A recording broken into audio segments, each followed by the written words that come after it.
வணக்கம். இன்றைய பதிவில் முக்கியமான பயிற்சி தான் நம்ம செய்ய போகிறோம். அதாவது நிறைய மக்கள் இந்த தோள்பட்டை வலியில் ரொம்பவே கஷ்டப்படுவாங்க. தோள்பட்டை வலி, தோள்பட்டையை சரியாக அப்படி அசைக்க முடியாது, மேலே தூக்க முடியாமல், பின்னாடி இப்படி போக முடியாமல் இதோட இந்த இறுக்கம் அதிகமாகிறதுனால ரொம்பவே கஷ்டமாக இருக்கும். அது குறிப்பாக சொல்லணும்னா இந்த தொடர்ச்சியாக இப்படியே உட்காந்து வேலை செய்வாங்க தெரியுங்களா, அவங்களுக்குலாம் இந்த இறுக்கம் வந்துடும். அப்புறம் வயதான காரணத்தினால இந்த தோள்பட்டையில் இறுக்கம் வந்துடும். இந்த தோள்பட்டை இறுக்கத்திற்கான ஒரு அற்புதமான பயிற்சி தான், அதாவது ரொம்ப எளிமையான பயிற்சி தான் நான் சொல்ல போகிறேன். பார்த்து தெளிவாக நீங்களும் தெரிஞ்சுக்கலாம். அதாவது என்ன செய்யணும் அப்படிங்கிறத ஃபஸ்ட் சொல்லிடுறேன். நீங்களும் சாதாரணமாக இந்த மாதிரி உட்காந்துக்கோங்க, இல்லைனா ஒரு சேரில் உட்காந்துக்கோங்க. இந்த மாதிரி ரிலாக்ஸ்டாக உட்காந்துட்டு முதலாவது என்ன பண்ணுங்கள், கைகளை கொஞ்சம் எண்ணெய் எடுத்துக்கோங்க. தேங்காய் எண்ணெயோ விளக்கெண்ணெயோ இல்லை நல்லெண்ணெயோ ஏதாவது ஒரு எண்ணெய் எடுத்துகிட்டு என்ன பண்ணோம், இந்த இடம் இருக்கு பாருங்கள், இந்த இடத்துல கொஞ்சமாக இந்த எண்ணெயை வச்சு நல்லா பொறுமையாக இந்த பக்கம் ஒரு 12 கவுண்ட்டு, இந்த பக்கம் ஒரு 12 அப்படின்னு நல்லா அழகாக அழுத்தி ஒரு மசாஜ். ஓகேவா? அதாவது இந்த மசாஜோடு சேர்ந்து எக்ஸசைஸ் சொல்லித்தரேன், கவனிங்க, பொறுமையாக கவனிங்க. ஃபஸ்ட்டு இதை முடிச்சிடலாம். முதல்ல எங்கே சொல்கிறேன்னு கவனிச்சுக்கோங்க. இந்த இடம்.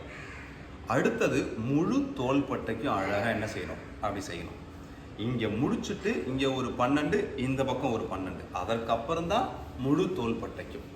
அடுத்து அதே மாதிரி இந்த இடத்துல ஒரு 12, இங்கே பக்கம் ஒரு 12, அப்புறம் முழு தோள்பட்டை. இப்படி ஒரு 12 முறை நல்ல ஒரு சுயற்சியை கொஞ்சம் அழுத்தினாவில் சுயற்சி கொடுத்தாச்சுன்னா அதற்கப்புறம் என்ன செய்யணும்னா, நீ பாருங்கள், உங்களுடைய வலது கை எடுத்து இந்த இடது காலில் வச்சுட்டு இந்த இடது கை என்ன பண்ணுன்னு பாருங்கள். 1 2 3 இப்படி பயிற்சி கொடுக்கலாமான்னா அப்படி பயிற்சி கொடுக்கலாம். இப்போ ஏற்கனவே உங்களுக்கு இறுக்கம் இங்கே அதிகமாக இருக்குது, வலி அதிகமாக இருக்குது அப்படின்னு சொல்லிட்டு நீங்கள் அப்படி வேகமாக கொடுத்தா என்ன ஆகிடும், இன்னும் வலி அதிகமாகிடும். இப்போ நீங்கள் இந்த கையை இங்கே வச்சுட்டு கொஞ்சம் உடம்புல திருப்பலாப்பில் கொஞ்சம் உடம்புல நிமிந்து உட்காந்துக்கலாம். நீங்கள் பிடிச்சாவே என்ன பண்ணணும், உங்களுடைய முதுகு தண்டு நேராக வந்துடும். நேராக வந்துட்டு நிமிந்தாச்சா, இந்த கையை பாருங்கள் இப்படி. அப்போ இப்படி தள்ளும்போது அதிகம் தோள்பட்டை வேலை செய்யாது. இங்கே இருக்க தசைகளும் இது கொஞ்சம் எக்ஸ்பேண்ட் ஆகும், ஒரு வார்ம் அப் மாதிரி. அதுக்கப்புறமா நம்ம தோள்பட்டைக்கு பயிற்சி கொடுக்குறதா தான் இந்த பயிற்சியை நான் முதல்ல கொடுக்குறேன். பாருங்க, கவனிச்சு பாருங்க. 1 2 3 இது மாதிரி ஒரு 6 முறை.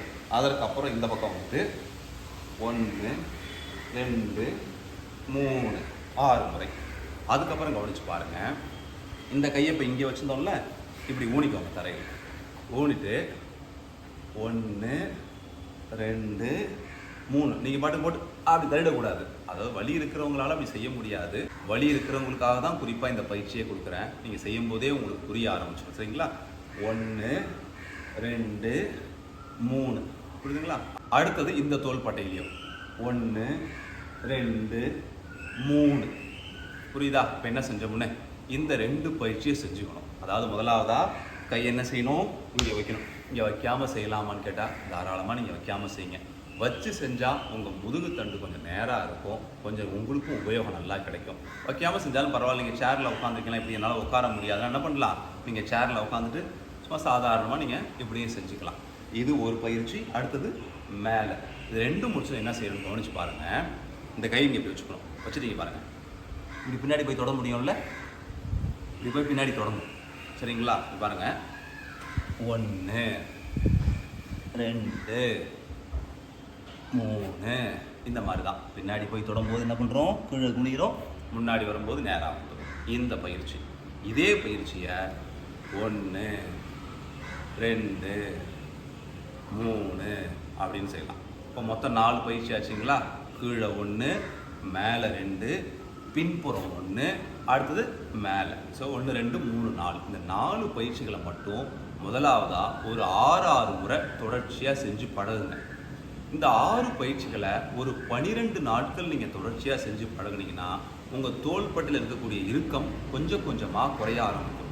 இந்த பயிற்சிக்கு முன்னாடி நான் என்ன சொன்னேன், எண்ணெயை தேய்ச்சி ஒரு சின்ன மசாஜ். அது எந்தெந்த இடம், ஒன்று இங்கே முதலாவதாக இங்கே ஒரு மசாஜ் கொடுக்குறீங்க, அப்புறம் முழு தோள்பட்டையும் ஒரு மசாஜ் கொடுக்குறீங்க. இந்த 2 மசாஜும் முடித்ததுக்கப்புறம் 2 தோள்பட்டையிலையும் தான் இந்த பயிற்சியை செய்யணும். இந்த பயிற்சிகள் செய்யும் பொழுதெல்லாம் நம்ம கொஞ்சம் அவசரப்படாமல் இருக்கணும். வேகமாக போயிட்டா வலியை கொடுத்துரும். அதனால் பொறுமையாக நிதானமாக இதை செய்யுங்க. 12 நாட்கள் 12 முறை செஞ்சு பாருங்கள்.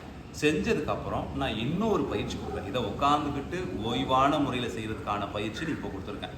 அடுத்த பதிவில் இந்த தோள்பட்டையை வலுப்படுத்துறதுக்கு இறுக்கத்திலிருந்து இறுக்கத்தை சரி செய்து அதற்கப்புறம் வலுப்படுத்துவதற்கு என்ன பயிற்சி பண்ணலாங்கிறத அடுத்தது கொடுக்குறேன். இந்த பயிற்சிகளெல்லாம் நீங்கள் என்ன செய்யணும்னா, செய்யும் பொழுது கொஞ்சம் மூச்சோடு செஞ்சால் ரொம்ப உபயோகமாக இருக்கும். எப்படி நீங்கள் பாருங்களேன், நான் எப்படி மூச்சு இழுத்து விடுறேன்னு தெரியுதா? என் மூக்கால் மூச்சு இழுக்கிறேன், வாயால் மூச்சை விடுறேன். நீங்கள் கேட்கலாம், வாயால் மூச்சை விட்டால் சரியானு. தாராளமாக நீங்கள் வாயால் மூச்சை விடுங்க. பாருங்கள், கை வெளியே போகும்போது மூச்சு இழுக்கணும், கை உள்ளே வரும்போது மூச்சை விடணும். அடுத்தது அதே மாதிரி மேலே எப்படி, இதே மாதிரி 2 கைக்கும். அடுத்தது இங்கே பாருங்கள்,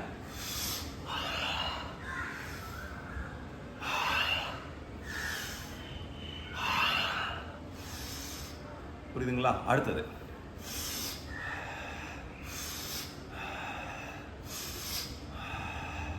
புரியுதா? இந்த பயிற்சி இப்போ எப்படி செய்யணும்னு சொல்லியாச்சு. இந்த பயிற்சியோடு சேர்ந்து மூச்சு பயிற்சியும் உங்களுக்கு செஞ்சாச்சு.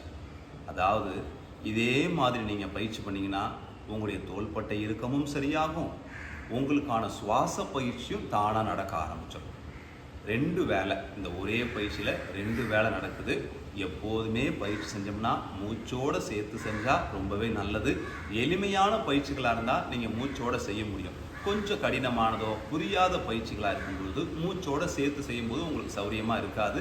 அது பழக பழக தானாக உங்களுக்கு வந்துடும். இந்த 2 மெத்தட்லேயும் நீங்கள் செஞ்சு பாருங்கள், உங்களுக்கு நல்ல பலனுள்ளதாக இருக்கும், நல்ல பயன் கிடைக்கும். நன்றி, வாழ்க வளம்.